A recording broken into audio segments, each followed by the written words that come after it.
Residents Action Group, and I will be comparing tonight's forum with Deborah Giblett, who's the President of Friends of Erskineville. I welcome and acknowledge Jeff Turnbull, REDWatch's co-spokesperson, and the committee members of all three organisations who are here tonight. I would like to begin by acknowledging we meet on the traditional lands of the Gadigal people of the Eora Nation, and I pay my respects to elders past, present and emerging. I'd like to extend a very warm welcome to the Lord Mayoral Candidates Forum for the City of Sydney, which is hosted by Alexandria Residents Action Group, the Friends of Erskineville and REDWatch. We are live streaming this event, but due to time constraints, we will not be taking questions from outside the building. The council elections will be held on Saturday, the 14th of September, less than 1 month away. Tonight we have nine of the candidates standing for Lord Mayor of the City of Sydney. In alphabetical order they are Clover Moore of the Clover Moore Independent Team, Lyndon Gannon of the Liberal Party, Rachel Evans of the Socialist Alliance, Sam Danieli of the We Love Sydney Group, Sean Masters, the Libertarian Party, Sue Ritchie, Independent, Sylvie Ellsmore, the Greens, Yvonne Weldon, Unite for Sydney, and Zan Maxwell of the Australian Labor Party. The format of tonight's candidate forum will be as follows. Each candidate has been given the same 3 issues as determined by an online survey of residents, and they have been asked to speak on those issues within a time slot of 6 minutes. The questions are: transport, finding a balance between pedestrians, cyclists, vehicle drivers and public transport users. Development, ensuring that development incorporates the delivery of community benefits such as parks, open spaces, areas for people to come together.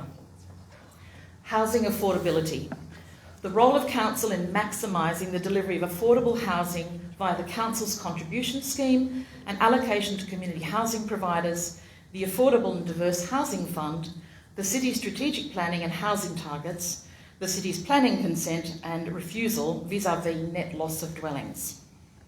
Candidates will be given a reminder bell at 5 minutes, and at 6 minutes will have to stop speaking. This will be strictly enforced.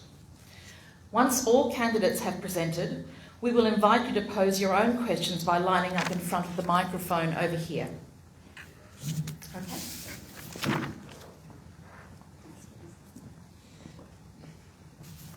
I'm pleased to be able to introduce to you our first speaker, Yvonne Weldon. Yvonne is a proud Wiradjuri woman and the first Aboriginal councillor in the City of Sydney's 180-year history. She's held numerous senior positions in the New South Wales Government and Aboriginal-controlled organisations working across health, human services, childcare, child protection, housing, disability services and Aboriginal heritage. She has served as the elected chair of the Metropolitan Local Aboriginal Council, Deputy Chair of the New South Wales Australia Day Council and as a board member of Domestic Violence New South Wales. Please join me in welcoming Yvonne.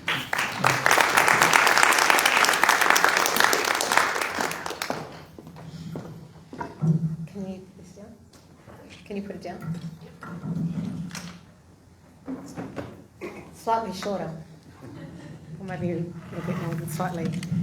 Good evening, everyone. As I said, my name is Yvonne Weldon. I am a Wiradjuri woman from Cowra here in New South Wales. I need and appropriately acknowledge that we are on Gadigal land, and it's an important part of acknowledging who we are and who's come before us. And in saying that, I also need to acknowledge my elders that have come before me and certainly created the movement here in Redfern, nearby Redfern, where they created all the Aboriginal organisations from the early stages and from the early days of the 1960s, 1970s and continue here today. I have a strong connection to this area. In fact, I actually, when my mum was pregnant with me, before she had me at King George V Hospital, we lived in London Street, Enmore, and later on Mitchell Road here in Alexandria. I've continued my connection here and around these suburbs my entire life. Thank you for the ARAG and Friends of Erskineville and REDWatch for coordinating this forum, and thank you for all that you do to inform and engage the local communities. Each of the community groups across the city have different focuses. They share the commitment of ARAG, Friends of Erskineville, REDWatch, and preserve the diversity of this area, and it is one that's close to my heart. I ran for council because I care about this city and the people in it, and I see that too many of us aren't being heard. The time is right for fresh leadership. My vision is for a vibrant and inclusive city, humming with opportunity and accessible to all. I'm very keen to hear from all of you after we say our piece too. We're in the midst of a housing crisis. That is my starting point. As rents have soared, housing in the inner city has become unaffordable, and too many in our community are being forced out. As an independent councillor, I've consistently advocated for council to play a more ambitious role. We need to incentivise and require major developments to build affordable housing on site and not just pay a levy. As Mayor, I will work with the state government to approve more housing and require more major developments to include affordable rental housing built on site. I'll also double the city's affordable housing fund to provide more homes for essential workers, creatives, young people and women escaping domestic violence. And I'll put a stop to the net loss of dwellings when apartments are being redeveloped into high-end homes. On the Waterloo South redevelopment, I'll work with the local community to ensure the better outcomes. I appreciate that some residents don't want to be relocated from their homes of 20 plus years in some cases. I'd like to acknowledge the role of REDWatch in ensuring better communication to tenants so they don't just learn about their fate in the news. I welcome the state government commitments for public housing in the last budget, along with the establishment of Homes New South Wales, and I applaud the work that Minister Rose Jackson has been doing. We need to build on this.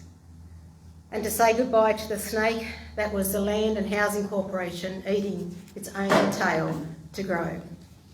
As an independent councillor, I've worked hard to ensure the community benefits from development and what we properly consult.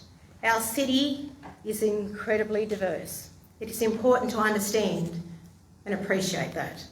What works in Pyrmont won't work in Alexandria, and the concerns for residents in Zetland differ greatly from those in Waterloo next door.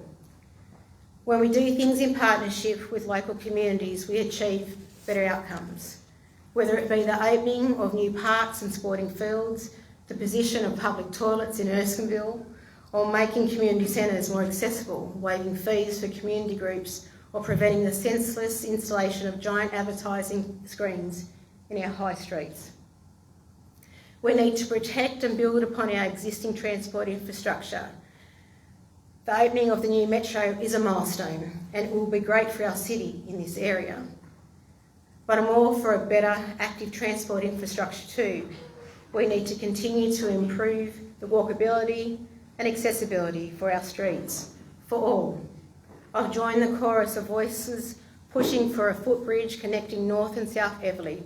The state government needs to make this happen, and if they won't, council might need to bite the bullet and chip in some funds to bring them to the table and to see this happen. Bad cycleway policy is driving Sydney. When done right, like on Burke Street in Redfern and Wilson Street in Darlington, it's great. But the pop-up cycleways on Henderson Street in Erskineville, Ridge Road in Glebe and Moore Park Road are disastrous. They were installed overnight with no consultation, poorly constructed, unsafe and underutilised. As an independent, I've had some hard-fought wins. I'm proud to have stood with the residents in Elgar Street in Glebe who live in community housing designated for those that are less mobile to see much needed accessibility to upgrade to the streetscape. I'm proud to support the Paddington locals' fight to make sure their neighbours in boarding houses, many elderly otherwise vulnerable, don't get turfed out into their homes. I'm proud to have successfully advocated for targeted support for local community services like the settlement. The Lord Mayor has stopped listening. She distanced herself from challenges and she only meets with community groups when there's political pressures to do so. Thank you.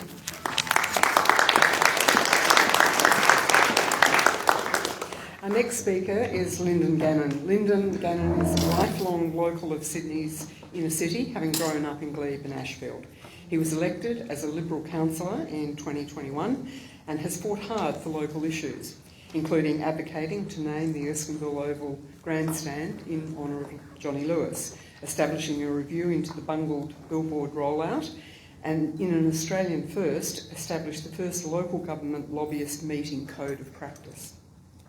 Lyndon was a competitive boxer for years, training out of the Mundine Gym at the Block. He continues to support junior boxing clubs throughout the PCYC movement. Welcome, Lyndon.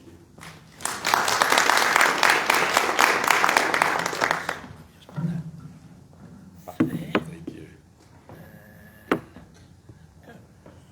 Well, thank you, and thank you for everyone for coming tonight. I too would like to acknowledge the traditional custodians of the land on which we meet, the Gadigal of the Eora Nation, and pay respects to elders past and present. I'd also like to acknowledge the other candidates here tonight and my councillor counterparts and the Lord Mayor, of course, for coming tonight too. I'm, of course, Lyndon Gannon, your Liberal councillor on the City of Sydney, and I'm the youngest councillor on council, in the youngest electorate in the state. It's the end of my first term, which has been an absolute privilege and honour to represent you in the city. I've done a lot in the last 2 years. For instance, I kept the TWU to account during the protracted industrial dispute when your rubbish was piling up. I know many of you emailed me with your rubbish concerns, and I hope I answered those in time. My Keep Sydney Alfresco campaign removed the requirement to be seated while at outdoor dining spaces, something that the Premier, Chris Minns, has since taken up in the last week or so, which I'm really excited and thrilled that he's done. I fought to establish the review of the bungled billboards, bungled rollout of the advertising billboards, and, as was already said, an Australian first delivered the first lobbyist and property developer meeting code of conduct, code of practice, which ICAC had been asking for over 10 years, and I'm very proud to have delivered that. Of course, championed the establishment of Qtopia, transforming the former Darlinghurst police station into Sydney's first permanent Pride Centre. Another one of my proudest achievements. But the local issue for this area that I am super proud about is championing to get the Erskineville Oval grandstand named in honour of Johnny Lewis, which I think is a very fitting tribute to him. In terms of housing affordability. Now, housing affordability is the #1 issue facing Australians right now. This is keenly felt in the City of Sydney with its young population. My own rent has gone up nearly 40% in 2 years. I can't afford to buy a house, let alone a small unit in Sydney. We need to do more to increase the supply of housing. There's no doubt about that. And I am fully committed to the city's policy relating to social and affordable housing. We have nearly 5,000 dwellings built or in the pipeline in the city, and that's a fantastic outcome. And this isn't the case for other council areas if we just look over the boundary. We've got the model right here, and it should be replicated across the state. It's great to see Waterloo South finally going ahead after 15 years. I recently caught up with the first female Lord Mayor of Sydney, Lucy Turnbull. While she's thrilled that it's going ahead, she's also expressed her disappointment that it has taken so long. It was used as a political football for far too long. Now, in terms of development, I'm also fully supportive of the city's design excellence and development contribution policies. These policies ensure that developers contribute to the local community, and design excellence leads to great outcomes. Just look at Green Square and Zetland. These are fantastic new areas of Sydney with the sorts of amenity people want and need, from parks, playgrounds, barbecue areas, shopping centres and schools, which the city is also contributing to. And of course, many of you know I'm a big supporter of outdoor dining, and I would like to see alfresco dining added to the list of considerations when dealing with design excellence. Some examples around Zetland, for instance, are 95% of the way there, but there is some tightening up we could do in terms of making sure that the retail offerings and the retail spaces in those areas are more people-friendly, so that people can enjoy bars, cafes, restaurants on the streets, which is what they are there for people to enjoy. That's the sort of Sydney I want. Now, in terms of transport, pretty clear we have a current administration that seems to squarely focus cyclists. Now, I'm all for cycling infrastructure. I cycle daily and I ride a motorcycle, but the interests of all road users and users of our public spaces need to be taken into consideration. We only have to look at the disaster of the COVID era pop-up cycleways. They're not fit for purpose, and they need a lot of work to make them right, which I'm committed to doing. The Oxford Street cycleway is another big issue. The current designs just aren't right. Locals have major concerns with them, which I share. If elected, I'll work closely with Transport for New South Wales to make sure that these pieces of infrastructure work for all of those who use our streets, not just cyclists. Again, it's been an honour and a privilege to serve you for the last 2 years. Sorry, not 4 years. As your Lord Mayor, I will champion you and your voice with the energy and vision the city needs. After 20 years, it's clear the city needs new leadership. Thank you.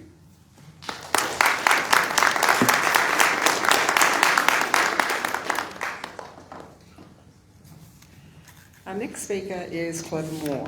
Clover is the first woman popularly elected as Lord Mayor of Sydney.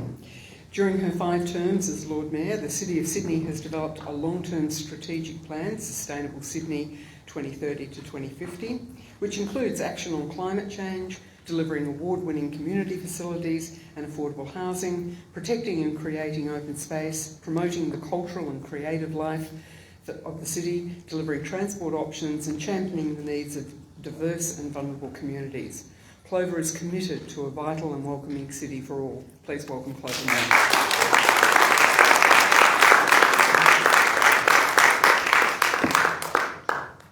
What am I looking for there? Yep.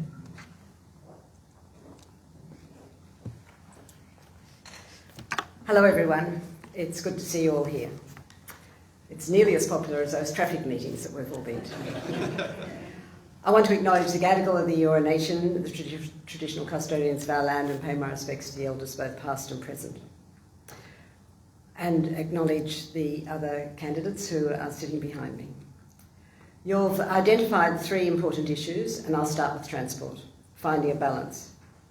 I want to start by saying that action on climate change is a top priority for the city, and transport is the second highest and fastest growing source of CO2, which pre-COVID generated 20% of emissions. Our commitment to light rail, to cycleways and creating a city for walking reduces emissions, provides clean and efficient alternatives to driving, and improves productivity and people's health.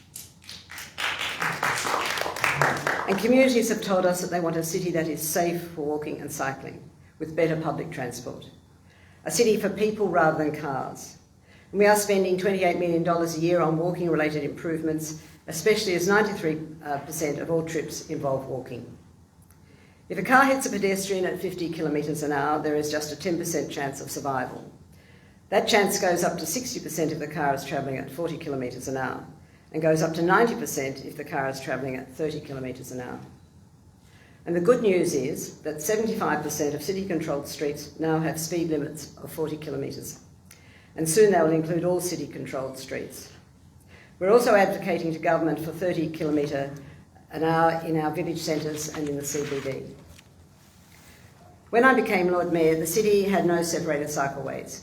Now we have 25 kilometres of safe separated cycleways, and more than 10,000 people safely ride to work in the city centre each day, the equivalent of 10 full trains and 166 full buses.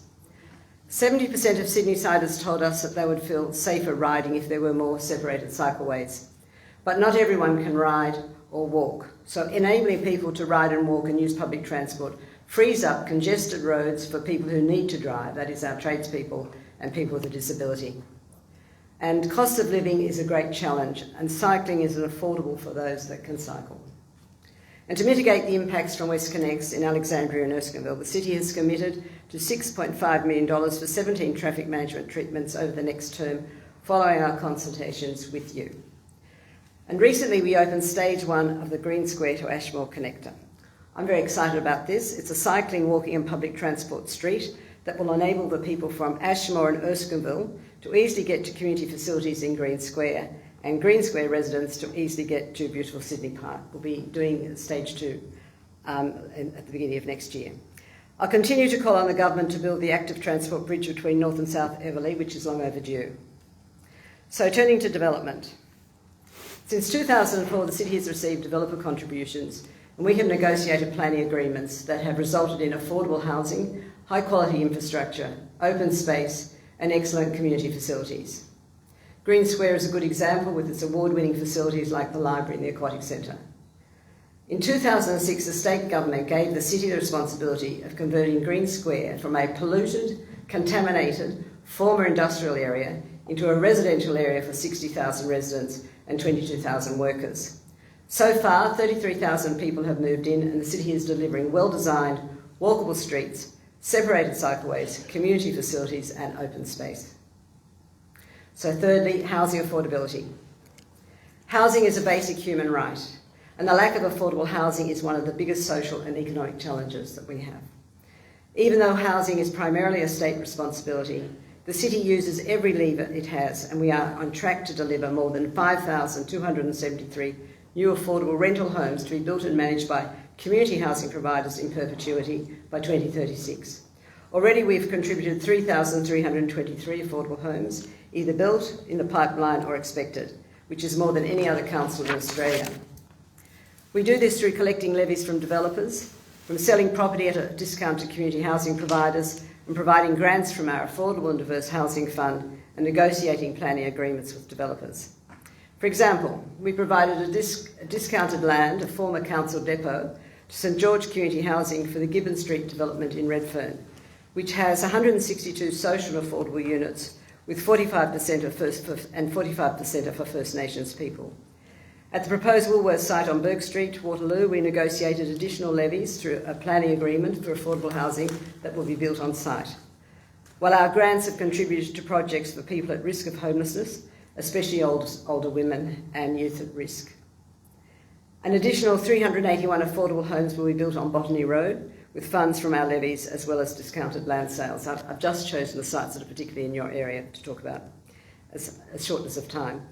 At the Waterloo South Government Housing Redevelopment, we successfully lobbied the government for 50% social and affordable housing, with a minimum of 15% for First Nations peoples, instead of the former coalition's disgraceful 70-30 mix. That was 70% private housing and 30% social housing, which was a scandal really, as it was a public housing estate and it was public land. So to conclude, I'm proud of what we have achieved. Stability and continuity are critical. At the city, we plan beyond the 4-year election cycle, something I wish governments did. We have Sustainable Sydney 2030 to 2050 plan that we work to. I have a strong team of candidates, many of whom are here tonight, with experience in energy and a $2.4 billion program of new projects, facilities and asset renewals for the next term, as well as our affordable housing program, action on climate change, our greening program and supporting a cultural life of our city. Thank you.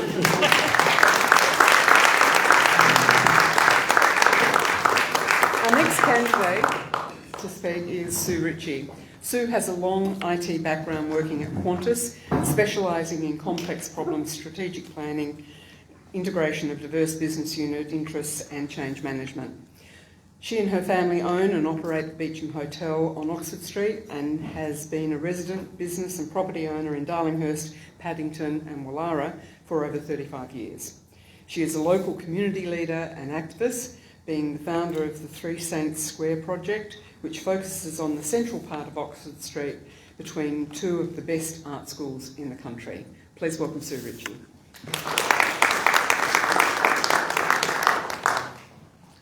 Hello everybody, I'd like to show my respect to the traditional owners, the Gadigal people of the Eora Nation, and also my respect to the other candidates. To answer the 3 questions, firstly in regards to transport and the balance between pedestrians, cyclists, cars, etc. My core message is the council's currently not getting that balance right. If it was getting it right and if it was listening to the constituents, I wouldn't be here, because my community is challenged with the Oxford Street East cycleway. And I want to point out that the community supports increasing cyclist safety and supports providing the missing link, so to speak, in the cycleway network between Bondi Junction and the city. So that's not the issue. A separated cycleway is required. The issue is whether that cycleway should be on the existing site of the temporary cycleway on Moore Park Road, or whether it should be ripped up and moved onto Oxford Street, where it's going to have catastrophic effects for businesses and residents. And there hasn't been any consultation on this question. It's an ill-conceived concept to force it onto Oxford Street. The implications alone of closing 5 right-hand turns is significant, and the majority of the constituents on Oxford Street and in the surrounding areas are not being listened to. The council's been listening to residents on Moore Park Road, which is fair enough because they've had that temporary cycleway inflicted on them, and the council's been listening to the state government and the cyclist interest groups. But the point is the balance isn't right, and if the balance was right, I wouldn't be up here representing my community. So the council needs to listen to the constituents, and we need to get the balance right. And, while this is an Oxford Street issue, if it can happen on Oxford Street, it can happen in your area too. Now, the next point is about housing affordability, and my key message here is there is more that council can be doing. Property developers have a choice as to whether they want to allocate affordable housing in their developments or contribute to a fund. The fund isn't working, there's not enough money in the fund to meet the demand, and it means that the development of the affordable housing is delayed because the property developer offloads that responsibility onto council and council's housing suppliers. So what needs to happen is that the property developers need to be forced to include the affordable housing in their development, and that way it's delivered in a timely way and creates diversity. In regards to the fund and the money that is given to the 3 main housing providers, there needs to be more direction from council as to what they invest in, because at the moment it's being invested in new stock, and particularly apartments, where it needs to have more direction in terms of investing in existing stock, for example, boarding houses. And council needs to be investing directly into properties like boarding houses in the short term. It's all very well to say that it's a state environmental planning policy issue and it's up to the state and the federal government, but by the time that comes, supply comes through in that regard, the problem will have been increased. Our community is trying to protect our boarding house dwellers, and for example, there are 32 living in one of the properties at the moment that is being proposed to turn into 4 houses, which would accommodate 8 people. So if that goes ahead, that approval goes ahead, we'll have 24 more homeless people to add to the problem. So there is the opportunity for council to directly invest, and they should.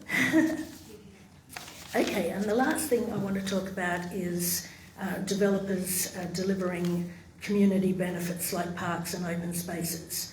And I certainly don't agree with Moore Park Golf Course having half of the course repurposed for public space, because it's all public space anyway. But just to take a slightly different tack, I also think there needs to be accountability with developers delivering what they promise to deliver. We have recently lost in our area Verona Cinemas.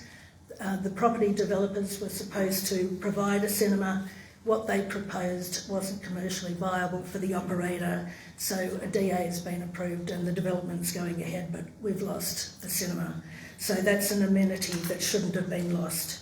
So I believe I've got good ideas. My good ideas come from listening to my community. I'm honest, community-minded and completely independent, so please vote for me.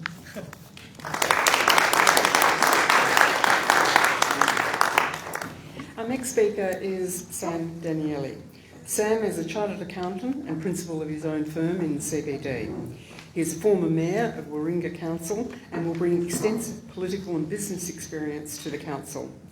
He believes the current administration has been in for too long and that it is time for change in order to make our city the best in the world.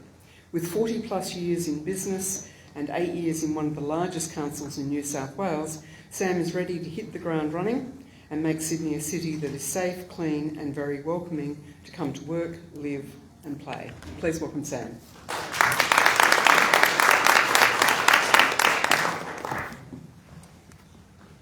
Good evening, everyone. I too would like to acknowledge the Gadigal people, elders past and present, of course, the other candidates. As I look around the room here tonight, I see ratepayers that have paid hard-earned monies to council. I see residents of the city of Sydney, people who rent. I see business owners, and I see people who visit the city of Sydney. And so I want to become mayor simply to make your lives better. And look, it's not a question about whether someone's done a good job or not up until now, but really, after 20 years, it is time for change. And unless we have change, then a lot of the issues that have been talked about tonight, nothing will change. The only way that these new issues that are raised is to have change at the top. So that's where we come from. We want to create a very clean and safe city. That's what my team is all about. And so that's what we are campaigning for. Look, on the issue of transport here, finding a balance, look, we are saying that after all this time, after 20 years, with bike paths, cycleways, there needs to be a review and an audit. And again, if we don't have change at the top, that is not going to happen. We'll just continue with what's been happening. Whereas the change will ensure that there's a review, there's an audit. Certainly if I become mayor, some of these bike lanes, some of them will have to go. For example, in the city of Sydney, I mean, Pitt Street now has become a parking lot, really. And so that's probably one of the first ones to go. However, look, we're not saying no bike lanes, but certainly we need a review and a balance between the bike lanes, pedestrians and vehicles. Look, on the issue of development, certainly we don't want development of Moore Park. Now, those of you who know anything about golf know that when you turn an 18-hole golf course into a 9-hole golf course, it becomes a goat track. Now, Moore Park, for example, that's the cash cow for Centennial Parklands Trust. And if you turn that golf course from an 18 to 9, the money will dry up, people will not go there. So you talk about development, we definitely don't want development of Moore Park. We want to save Moore Park because it is a very precious asset and it's got a large catchment. We talk about parks. Now look, with parks, if I'm elected mayor, I can tell you that I'll be searching those hollow logs of council that they term them restricted assets. Well, there's lots of money there that can be accessed in order to clean up the parks. If you've had a look at my campaign so far, we're on about getting rid of the rats. Yes, there is a rat plague in the city of Sydney. We are infested with rats. Just go around the corner from my office in the park there. At night, I mean, you can hear them. The park is in fact, it's embarrassing. It's a jungle, all this ground cover. It needs all to be cleaned up. Now that can be cleaned up with, it can be cleaned up with those funds. There is money there to be spent to be cleaned up. Now, on the question of affordability, as I said from the start, look, there's ratepayers here, residents, people who rent, and business owners.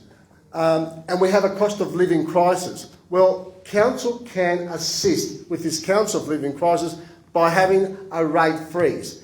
And if I'm elected mayor, with my team, we will have a rate freeze in the first year of council. Now, the rate freeze will help ratepayers, will help residents, people that rent, and will help business owners. Now, council can afford it, just like the federal government can afford to give tax cuts, well, so can council afford to not increase rates. We've had increases of 2.4% over many years. Last year, 5.1%. We can afford a rate freeze, and if I'm elected mayor, we're going to have a rate freeze. Also, now on this question of housing affordability, look, I think we've forgotten that one of the major functions of council is town planning.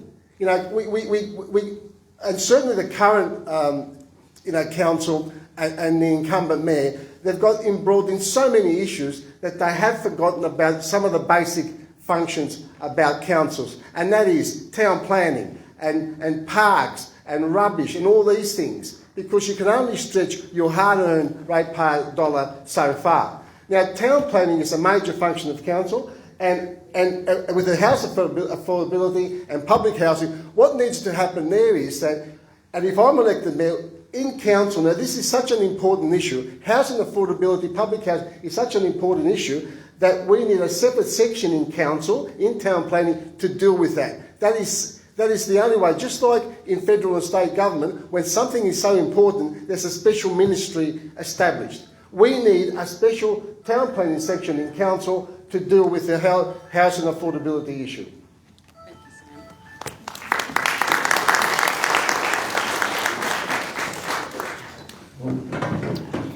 Our next speaker is Zan Maxwell. Zan has been a Sydney resident for nearly 10 years and has 2 degrees in communications and law. He lived in public housing and was raised by a single mother who taught him the importance of resilience, compassion and education. He has worked in national policy advocacy, including climate change, vaping regulation and currently disability support through tech platforms. He has been an advisor to the Prime Minister, Anthony Albanese, and now seeks to bring his commitment to social and economic fairness to public life as a Labor representative. Please welcome Zan.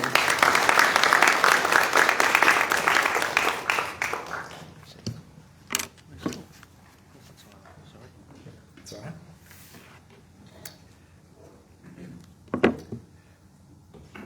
Thank you so much. Hello everyone, I'm Zan Maxwell. I want to start by acknowledging the Gadigal as well, and any elders that are with us tonight. Their land was taken without consultation or compensation, and the effects of that dispossession continue to be felt today, and we must never forget that. I want to acknowledge the other candidates here tonight, in particular the Lord Mayor, and also Deborah, Jeff and Vanessa, and the other organisers of the event tonight, and the volunteers. Thank you so much for the work that you do.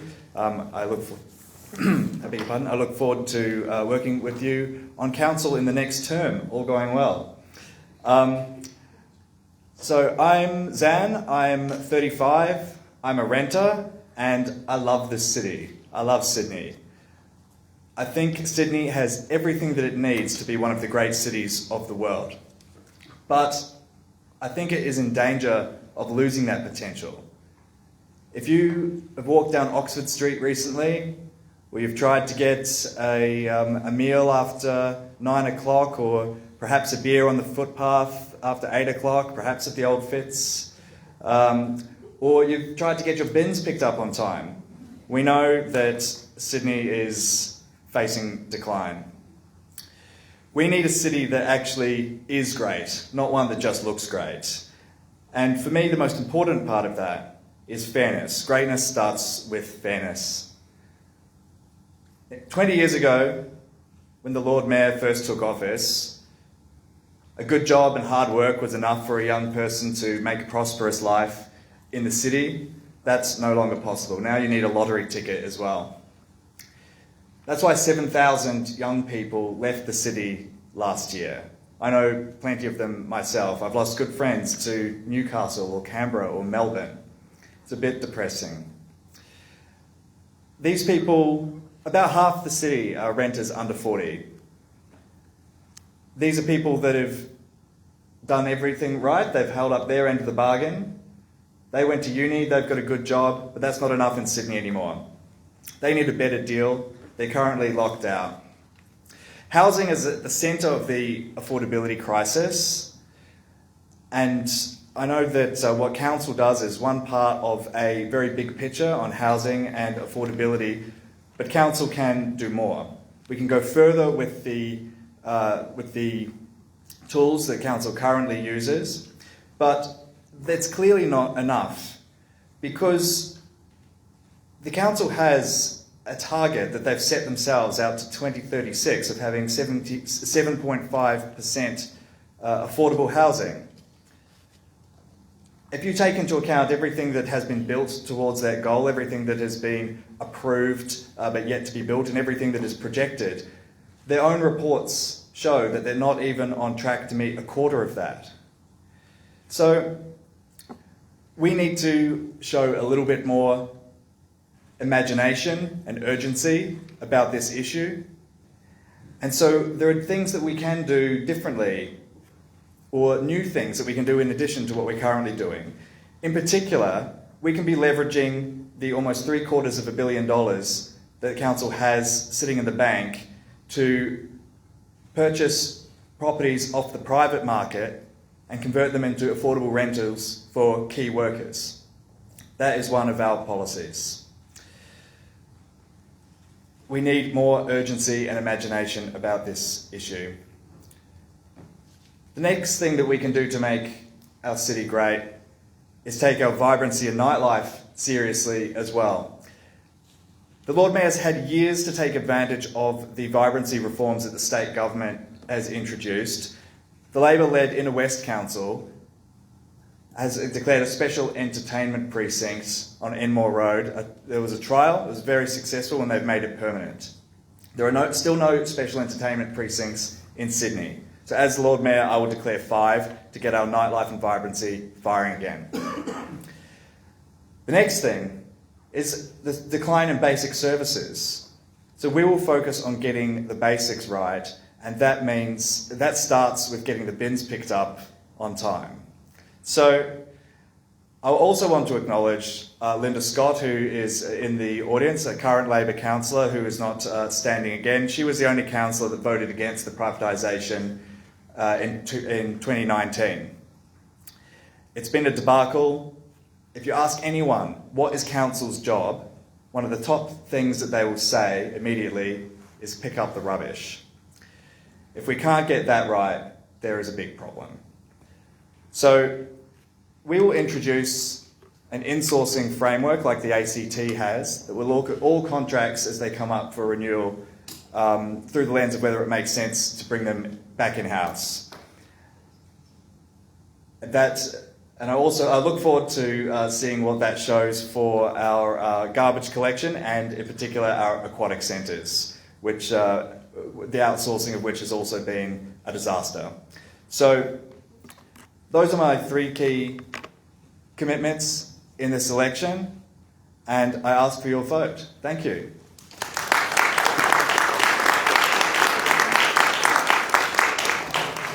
Our next speaker is Sylvia Osmore. Sylvia is a councillor and former Deputy Mayor of the City of Sydney Council. She is the founding chair of the City of Sydney's Housing for All working group. Sylvia has worked as a native title lawyer, union organiser and community organiser. Her other former roles include policy coordinator at the Sydney Policy Lab, senior policy advisor for New South Wales Justice, executive officer at the New South Wales Reconciliation Council and researcher for the Environmental Defenders Office. She is a volunteer karate teacher and the founding member of REDWatch, and lives in Darlington with her partner Ben and dogs Ziggy and Nugget. Welcome, Sylvie. You never know what kind of bio to provide when you get asked for these things. Good evening, everyone. Thank you for your patience. I would also like to start by acknowledging that we, as the others have, that we are meeting on Gadigal land. This always was and always will be Aboriginal land. I'd like to acknowledge the Lord Mayor, fellow councillors, fellow candidates, our fearless local Greens MP, Jenny Leong, and Matthew Thompson, who is running also on the Greens ticket for the City of Sydney. So two of the key topics selected tonight are housing and development. These are very important because they are where council has strong powers, and also because they are the two main drivers that are driving growing inequality in our city. Sydney is now the second most expensive city to live for housing after Hong Kong in the world. And we've had 28 years of council affordable housing schemes, yet today we have a lower percentage of public housing than we had before, and 1.19% of housing stock is protected affordable housing. Unless we do things very differently, it is not projected to get better from here. As many of you know, the main focus on my work when I got elected on this council has been increasing council's action on affordable housing. And this term, working together with a lot of consensus, there have been some really important gains. Council has extended its affordable housing scheme that collects 1% or 3% across the whole of the LGA. We collect the levies, we give it to a community housing provider. So we've supported public housing tenants to protect their home. The funding for the new affordable housing co-op for trans women in Darlinghurst, which will be not just an Australian first, but the first co-op housing built in the inner city in 30 years. Last month, council also made available a council car park in Redfern. We could do an EOI, which will become affordable Aboriginal housing, Aboriginal controlled aged care, which is something the community has been campaigning around here for decades. It was one of the things on the list, but I'm very pleased that the new rules that I moved as the chair of the Housing for All working group are on exhibition at the moment to protect older homes from being lost and gutted, basically to create luxury development. We have hundreds of homes that are at risk of being lost this way. If you're interested in supporting, submissions are open until Friday. Please come and talk to me afterwards. We know that the property industry is organising to try and stop these rules. We do need your support. There's already been a change from the state government that they have taken the power off council to decide whether these rules are ultimately adopted. So it is really important that we have your support to try and get them through. There have been other important internal reforms in the council this term around housing, the first affordable housing group, which I chair, for example. But as the biggest frustration I have had as a council on this council has been the refusal to acknowledge that it is council's responsibility to do more on housing, with its planning powers and with its money. There are 10 priorities in council's community strategic plan and vision. Housing for All is the smallest and least funded. The City of Sydney not only has surpluses of 20 million or more every year, but as Zan mentioned, there's a huge amount of money squirreled away in the bank. I think it's 763 million at the latest count. And most of that is available for council to invest in the bank, as it is now, in commercial properties getting rent, or in affordable rental housing. It was the last election that the Greens put forward a costed plan that showed that council could choose to directly invest in rent-capped housing. We showed that if council did that with what was a smaller amount of money in the bank at that time, council could have delivered more new affordable housing this term, in one term, than it had the 10 years before, and improved council's bottom line. Affordable rent-capped housing that makes a little bit of profit that can be reinvested for more housing. Sadly, this current council has repeatedly voted down even getting advice on these options. I'm repeatedly told that it is not council's job to buy or build public and affordable housing like it used to, even as our neighbouring councils with much less money find ways to do it, just like we did when I was elected on Marrickville Council.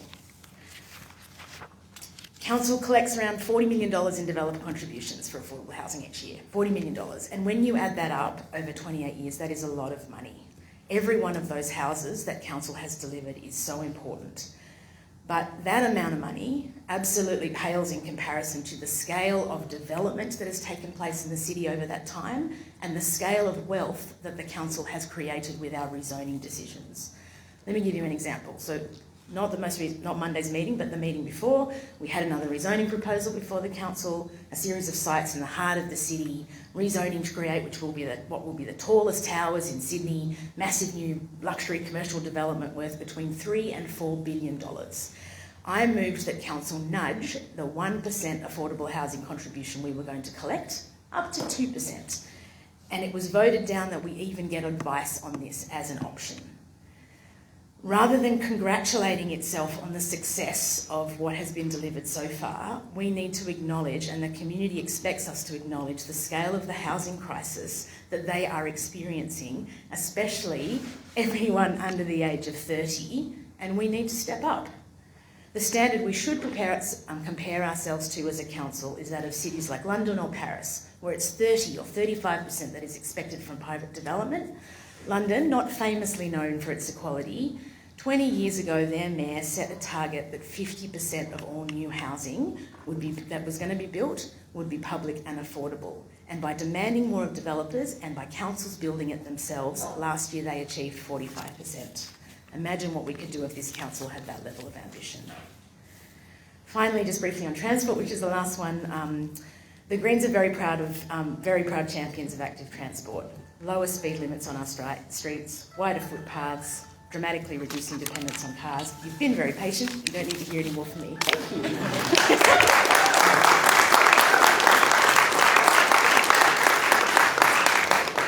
you. Our next speaker is Rachel Evans. Rachel is a disability worker, housing activist, journalist and community organiser.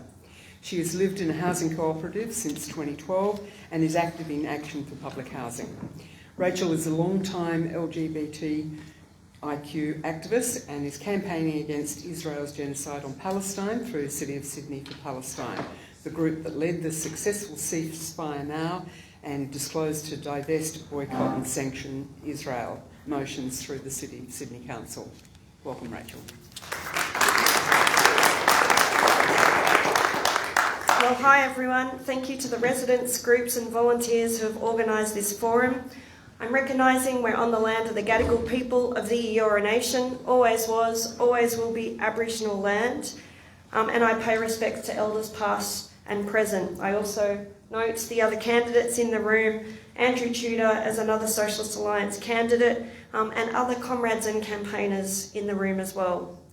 As a socialist, I pledge to actively support decolonisation, hence we are calling on Council to remove Lord in the mayoral title. It is a British colonial reference. We also want Council to collaborate with families of Aboriginal men chased to death by police in Sydney, TJ Hickey, Patrick Fisher and Jay Wright, over establishing permanent memorials on relevant sites devoted to their lives. Now, Socialist Alliance is standing for Council to win a city that puts people before profit and for a livable city that delivers housing justice. Transport development and housing affordability are key facets of a livable city, and I thank the residents who have asked us to focus on these. The City of Sydney is home to 231,000 people and has a beautiful harbour but holds great wealth disparity. There are 400 people homeless every night, living on the streets, while Elizabeth Bay and Paddington are home to some of the most expensive dwellings in the country. Our council is one of the richest in the country, with $763 million in their accounts, and could be a climate, housing and social world leader. And these local elections are important because we are at a crossroads. Will we continue business as usual, or can we reverse course and deliver an environmentally safe world free from genocide and war with guaranteed housing for our next generation? So public transport. Sydney could be a green transport city. Instead, we are surrounded and dominated by toll roads and cranky car drivers finding it hard to park. These drivers are also stressed residents paying extraordinary housing costs. Sydney is the second most expensive place to live in the world. This is a city led by corporate logic, so reorientating transport is critical, because to stop climate collapse, we need to drastically reduce carbon emissions, and 1/4, 25% of carbon is emitted by the private transport sector. Former NASA climate scientist James Hansen said, by mid this year, the 1.5 degrees Celsius warming ceiling will be passed for all practicable purposes. Beyond 1.5 degree warming, it is likely that 4 major Earth system elements, the Greenland and West Antarctic ice sheet, the tropical coral reefs and the boreal permafrost, will start collapsing, even if we cut emissions rapidly. So we have to do everything to put the brakes on carbon emission and free Mass, clean, fun, social public transport must be part of that plan. We want land WestConnex stole from the community for an interconnected, active public transport system with bike paths and walkways, electric buses, trains, trams, plus traffic calming and walkway bridges. Like in Mexico City and Paris, Socialist Alliance wants Sydney Council to provide a car-free day for the city once a week. Friends, on the question of development, cities that run on capitalist logic privatise spaces, meaning people can't gather for free. Public spaces get sidelined and services are privatised. Corporations don't deliver services for the good of communities and environments, they operate for profit. We join the growing chorus demanding council end outsourcing and bring services back in-house. Garbage collection, bike path building, light bulb changing, for example. Asbestos in our green spaces was a result of outsourcing. Moreover, swathes of Sydney are in severe threat from rising sea levels. To combat the effects of capitalist-induced climate disasters, we need urban planned sponge cities.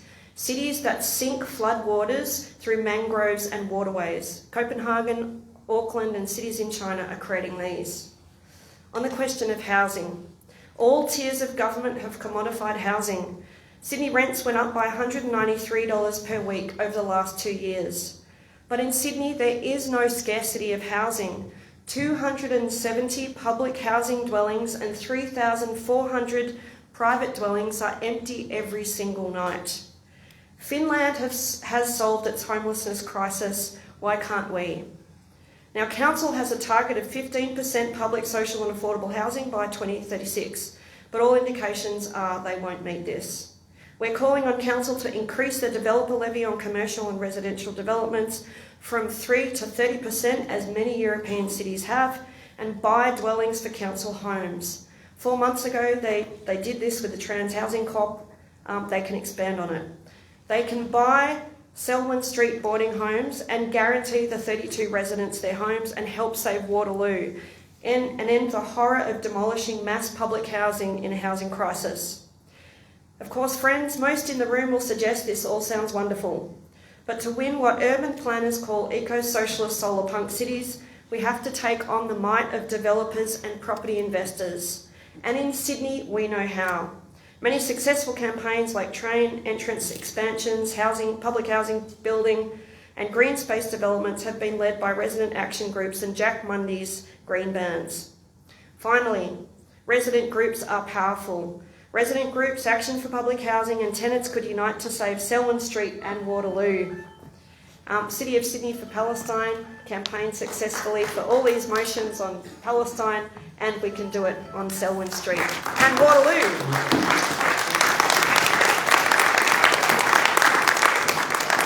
Thank you for your patience. We're now going to hear from our final speaker, Sean Masters.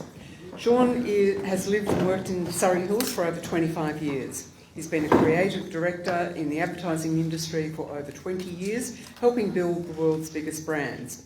Sean is running for council to shift away from ideology and towards more practical politics that actually helps people. He wants the best possible future for his young family and for the people of Sydney. Please welcome Sean.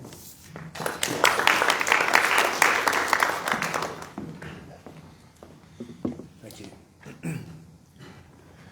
Well, you can all hear me. Mic doesn't need to go up. I'll be quick as I can. I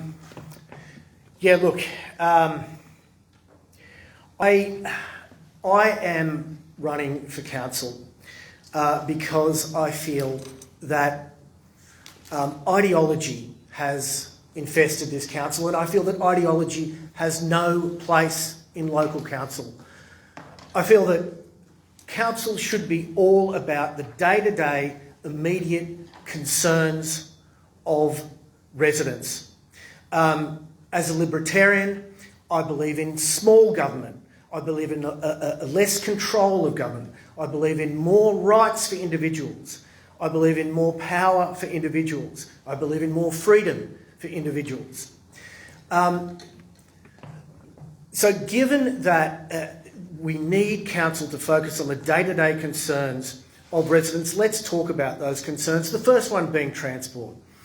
Now, obviously, state government and local government need to work hand in hand when it comes to suitable and appropriate public transport for residents. But my biggest concern when it comes to transport and the shared bike lanes, pedestrians and cars, public transport, my biggest concern, as opposed to my fellow candidate and previous speaker, my concern is bike lanes as that pertains to cars. Now, for me, and to some extent Sue, without putting words in her mouth, I say I want to put a freeze on bike lanes. I say no more bike lanes, M-O-O-R-E, if you can permit the wordplay there, Clover. Now, look, it seems to me that, I'm sure there is an overarching plan, but it feels to residents that I've been speaking to that it's almost like there is no holistic plan for bike lanes, and it's almost like they're decided by throwing a dart at a map. They lead to nowhere. They lead to congestion in many areas, as the previous speaker mentioned, in the city, and they lead to less parking for residents. Now, in our drive to net zero, everyone seems to have forgotten that people still drive cars. People need to get around, people need to get to work, people need to pick up the kids, and when they get home, they need somewhere to park. So I come down firmly when it comes to transport on the needs of motorists, and I accept that I am not amongst friends here, but I do need to make my point known. Please don't throw fruit or shoes or any other, or darts for that matter. Now, the second issue is development as it pertains to green spaces. Now, what I'd like to do is zero in on, because we've heard it from about other developments, I'd like to zero in on Explorer Street, Everleigh, which is relatively close by.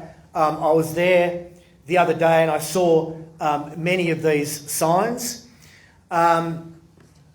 Now, as it relates, no eviction of housing tenants. Now, to stick to green spaces as it relates to development, we need green spaces. When you look at that Explorer Street, the Rotary Park is nowhere near big enough for the development that they're looking at there.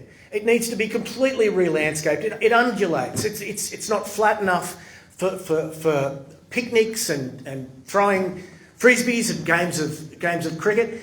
The beauty of living in an urban environment is that you get to be close to people. Neighbours and strangers quickly become friends, but you need green spaces in order to do that. So when you look at these developments, one of the first things we need to do is ensure there is enough green space as it relates to that development. Now, moving to affordable housing in general, and I will again zero in on Explorer Street, but I will say, broadly speaking, as a libertarian, we believe in private ownership. We want people to be able to have the dignity of owning their own property. So we advocate for people owning their own property via extremely low repayment plans, extremely low interest rates. That way they can have affordable housing in perpetuity and there be no eviction of tenants.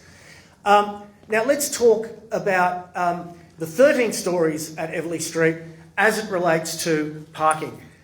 There is not going to be enough parking in that particular 13-storey building. It will squeeze residents out of on-street parking. If you're going to build up, you need to build below. So I'd like that to be a test case. Now, the final point I'd like to make is a contentious one, but in every single one of the developments I've looked at, 20% of all housing but necessarily goes to Aboriginal people. Now, can I just say that I have no doubt that there are proud Aboriginal women and men out there, and every time they read that 20% of social housing necessarily goes to Aboriginal people, surely a part of their soul gets torn out. Surely a part of their dignity gets torn out. How dare you? No. No, I do not feel that way. I do not feel that way. And we can talk about that. Thank you, Sean.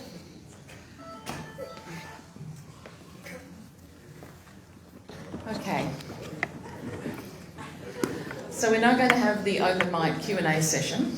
I'd ask that if people have questions, could they please line up over here. I will tell you that we will only allow half an hour for this. And so there are a couple of things that I want you to take note of. One, please ask a question. No statements. Try to give no context, just ask the question. If the candidates don't understand it, we shouldn't be voting for them. So just ask questions.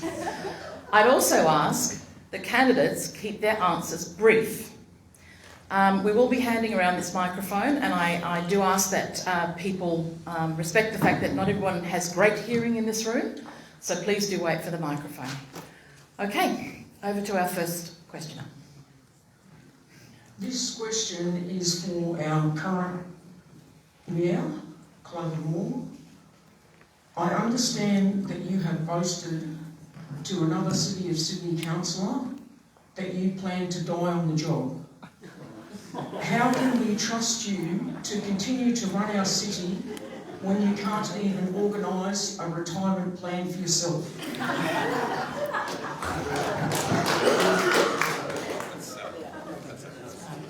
Okay, I think we're moving to the next question. Alltrack, the operators of the light rail in Sydney, have proposed a new line from Green Square to Central and out to Capital Hill and Parramatta Road. I know the City of Sydney Council has supported this. I've read the newspapers. Do other councils support this? Will they lobby the state government to accept the proposal and implement it? Question. Do other councils support it or do candidates support it? Is the question, Gavin, that... Do any candidates support it? Do any of the candidates support that proposal? Perhaps I could have a show of hands. Yes. We all voted for it when it came to council. Okay, thank you. Thank you for the question. Next, please. I'm Svetlana Rogers. I have a question for Zach. Zan. Yes, you were talking about fairness, and we read about the achievements of the present council, that they cleaned the Green Square, the George Street in the city from the traffic, but they sent all the traffic along Raglan Street, Waterloo. We have 200 buses per day to intercept students so that they don't go to Central, don't clutter the city, but they will clutter us, and people on Raglan Street cannot sleep at night. You're talking about basics. So basics, sleep is a basics, but we cannot sleep from 4 a.m. to like 10 p.m. or 12 p.m. And the green space is affected because the new park, which is planned for the metro quota next to it, is affected by the buses and community gardens and the church, like in the heritage area. So, like one area is cleaned up and another, all the problems are sent to us. Okay. So do you think it's fair and you can fix it?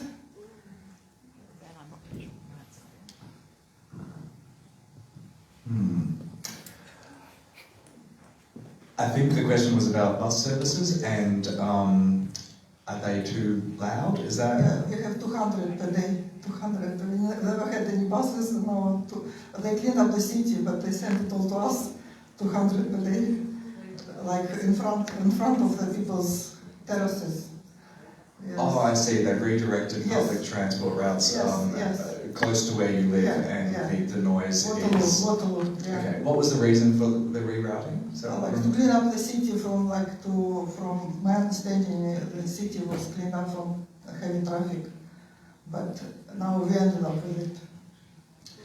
Well, I'm not sure how to respond to your particular issue, but what I would say is that it goes to, I think, the question that a whole panel of candidates was asked to answer about balancing the interests of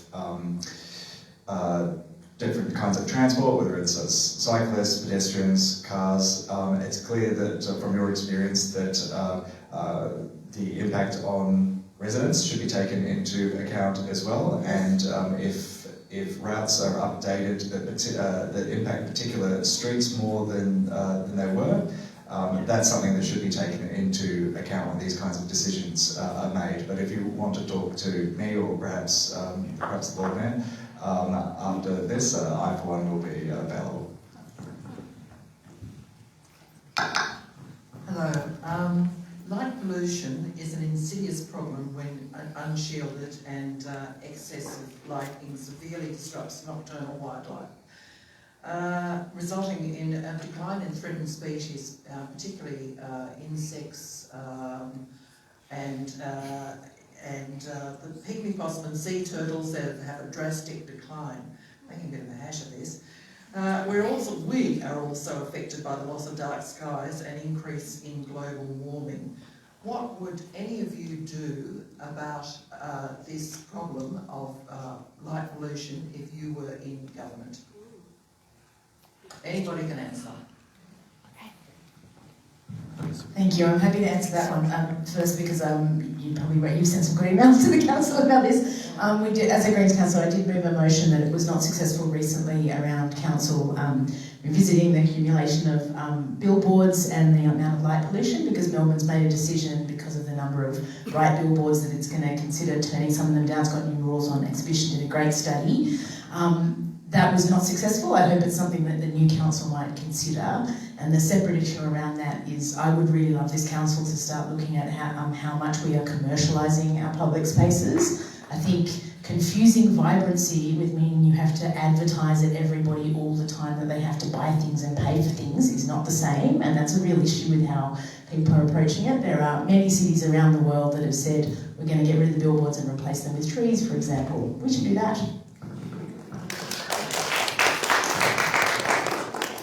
We're looking at the issue of lighting in parks and in streets in terms of dulling them in the evening so people can have sleep. That's something that's happening at the moment. And I think that no one would want to see the Coca-Cola sign go across. Thank you. I'd like to ask a question of the Lord Mayor. Lord Mayor, you're perfectly aware that there's legislation designed to protect our public parks, very precious public parks, from political interference of the sort that you and the Premier have cooked up with no warning whatsoever and no public discussion to truncate half of a very important and very public and very popular golf course in Moore Park.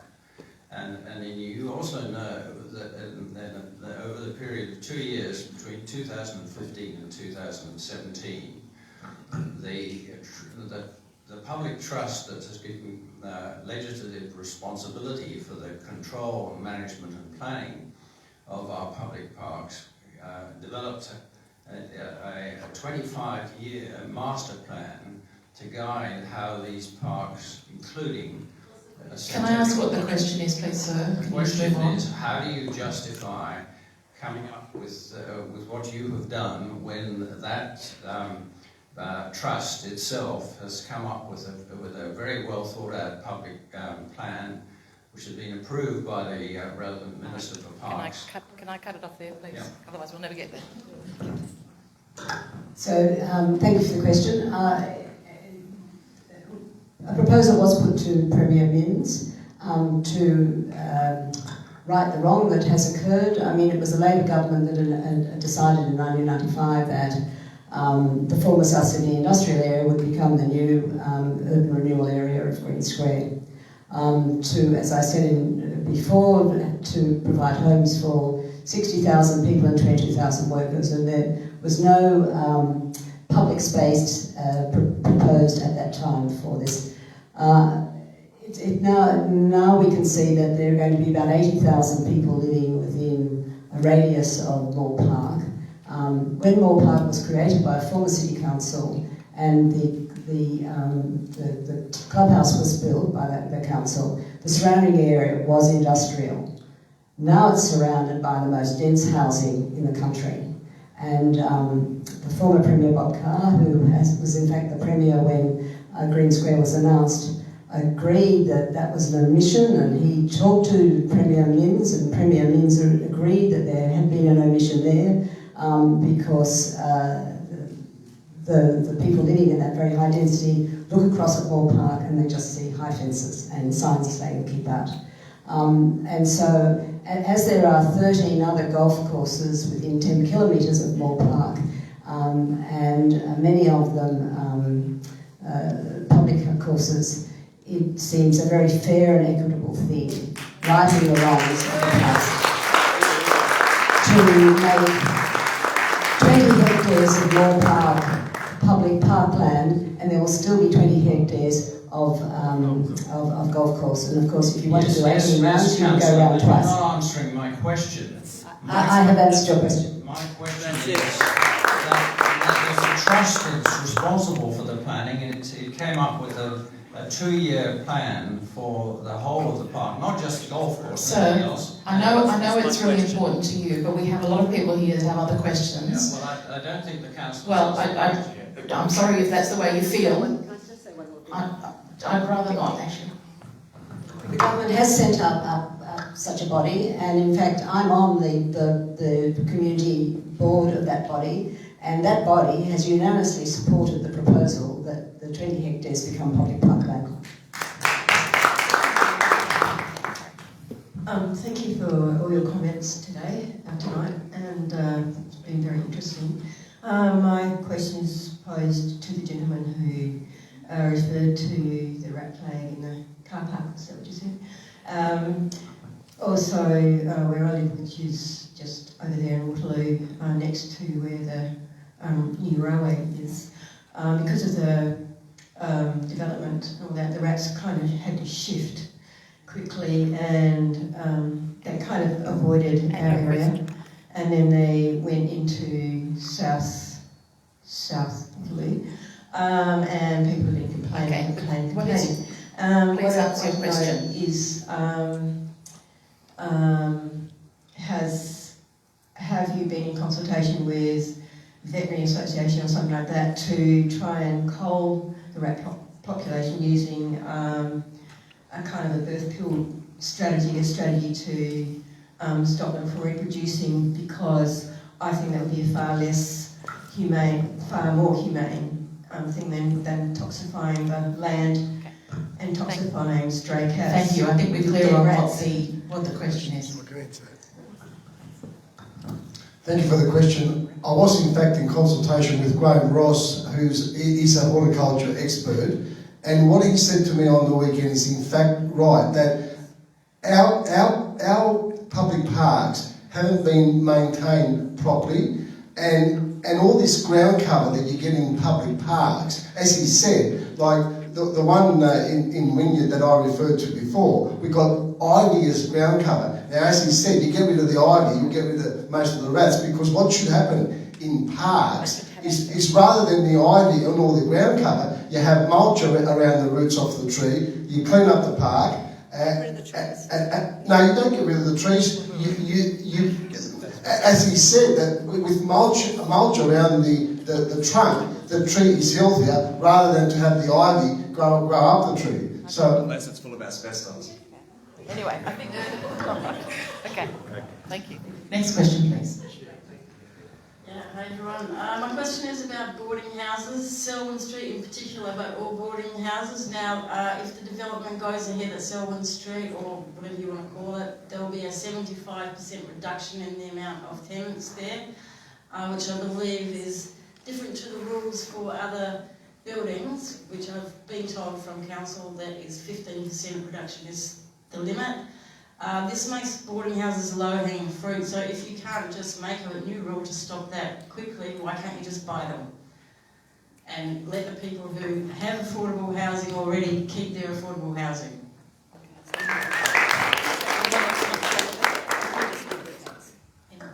The application came to the city refused that application because it doesn't fit in with our policy of retaining affordable housing in the city.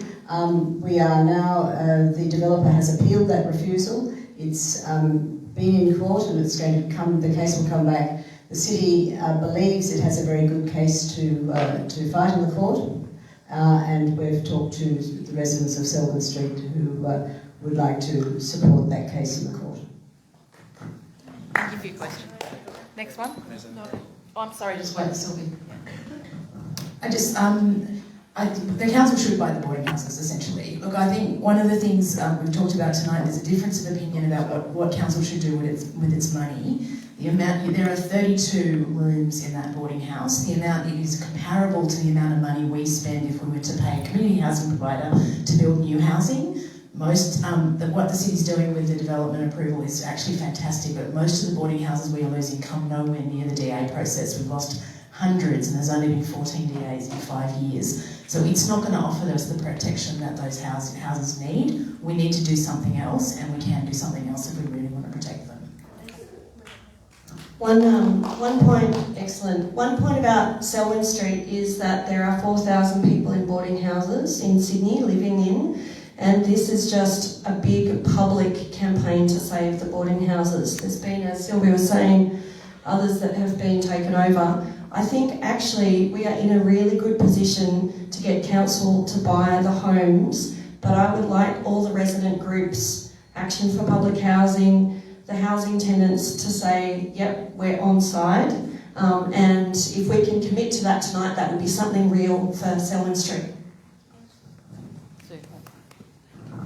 Thank you. I'd just like to support what Sylvie was saying and the others that the council should be buying boarding houses.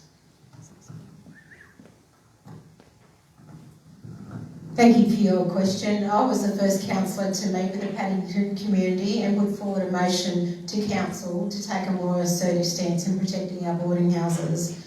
I'll continue to stand with them.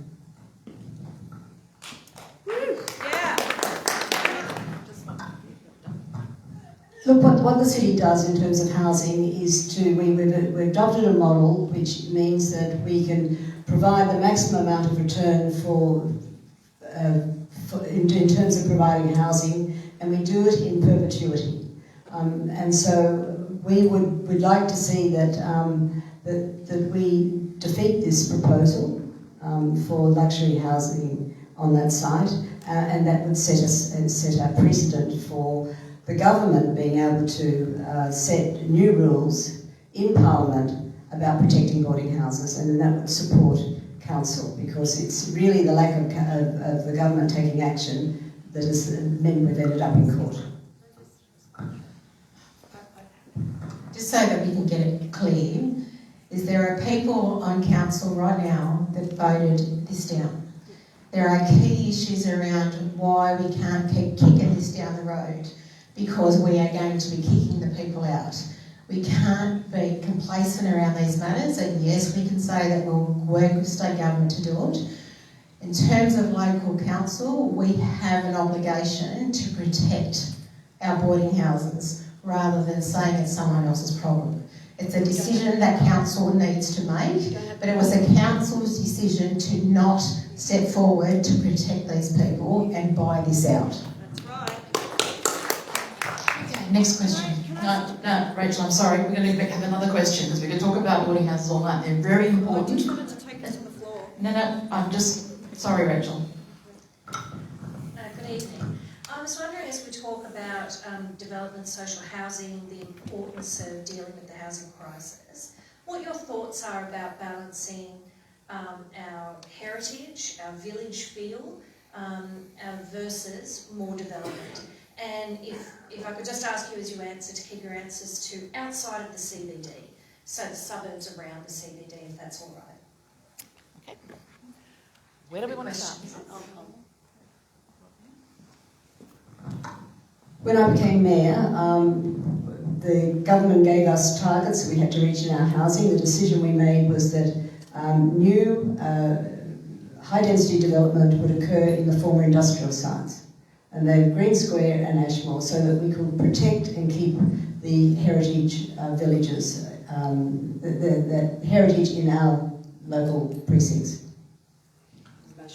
Sorry, and does that stand true with the new state government changes? I'll be very quick. The government's given us new targets, and they shouldn't be applying them right across the metropolitan area and regional areas, because areas are different and we should have planning proposals appropriate for the area. We are working with the government, with the minister, on a planning proposal that will accommodate the housing that they're asking us to provide so it doesn't impact on our heritage villages. Can I just say on housing, look, it really is about housing choice. I don't think there's enough being done on housing choice. People at different times of their lives need different types of housing. And this council, as I said in my speech, they've forgotten about town planning. And especially out in the suburbs, you need more choice of housing. For the young, the middle-aged, and the elderly, we don't have the choice of housing. And a lot of these issues tonight, especially this on affordability, look, if you don't have a change after 20 years, it's going to be same old, same old. That's why as I say, it's not about whether the incumbent has done a good job or a bad job. We need change because otherwise, all these issues talked about tonight, nothing's going to happen because it's over here, as we can hear, it's either my way or the highway, and that's the way it will continue to be. We need change after 20 years. I urge you to vote for change.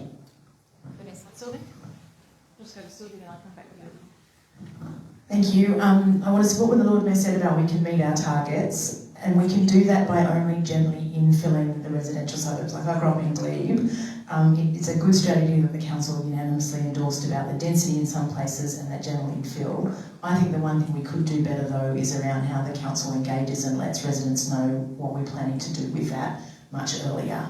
That is a constant criticism we get. It's a huge amount more work for us to do it, but focusing on renovation and infill and taking the community with us all along the way instead of just when official exhibition periods happen. A bit of that happens, but we can do a whole hell of a lot of that better, and then your advice would help us make that gentle infill work.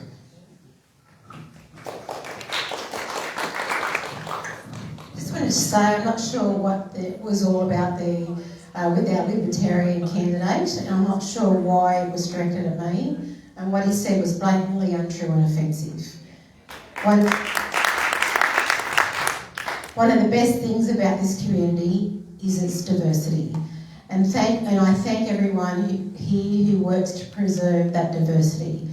At its peak in the 1970s, the Aboriginal community in Redfern was numbered by 35,000.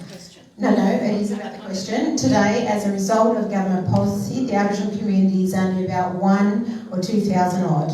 We are all poorer for this, and now we're seeing the same thing happen with our creatives, young people and key workers. Unless we take decisive action, Sydney is at risk of becoming a soulless grotto for the rich. Okay, next question, please. Hi, thank you for giving us the opportunity to be here. I'm a resident on Chalmers Street in the Redfern Heritage Conservation Area, across the road from Redfern Park.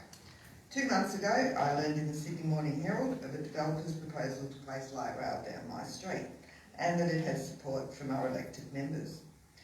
Such projects have benefit for some and losses for others. I fear I am in the latter, and obviously in the absence of any detail on what this means for my street and the impact of Redfern Park is quite distressing. It's actually topped the garbage on my list of priorities. Whilst it's understood such a project would be the responsibility of the state government and as such so formal community engagement, I feel that local government can play a strong role here. So I ask of the candidates, if elected, will you propose the City of Sydney undertakes its own community consultation and provides ratepayers with further information on the proposal, and more broadly commit to the preservation of heritage areas and balanced consideration for the people who live in them with those who live or will live in emerging areas? Good question. I just think I might get a show of hands from the candidates, if you don't mind. So the question was, would you propose support, rather, taking part in the... The lady says that, the Lord Mayor says that the proposal isn't to have it run down Chalmers Street. George Street. Where the light rail comes from up Chalmers Street, around Redfern Park, onto Phillip Street and through to Zealand. That's the map. And the developer actually says that on Chalmers Street, around Redfern Park, it will become a destination in its own right. Like, this is the plan. That's the plan. So, and all I have is the map and a quote from the developer. Okay, so if I could ask for a show of hands, whether or not you would support being part of the consultation so that state government is not the only one managing the consultation. Okay, I think we're right. Oh, and the heritage preservation, I beg your pardon, thank you. Look, it's 8:30. I want to thank everyone that's here, the candidates, the other members of council, for being patient about tonight and being respectful. I love this country and I love this city, and I think we have seen democracy in action.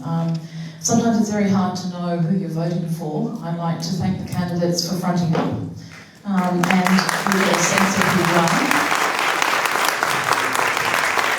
So on behalf of the Alexandria Residents Action Group, Friends of Erskineville and REDWatch, I thank you all for coming along and participating in this forum. We hope this has been of assistance to you to decide who to vote for when casting your vote on the 14th of September. If you'd like any other information about any of our groups, please come and talk to us here. The treasurer of our group is also promoting the tea towels that we sell over there. It's part of the way we fundraise. But also there is the Build a Bridge campaign, which is talking about the bridge between North and South Everley, and I ask that if any of you have not signed that petition, please do. But I also ask that the hale and hearty of you help by helping us stack the chairs at the rear of the room, otherwise we'll be doing that. But I would like to thank you all, and to all of our candidates. I really appreciate your time tonight.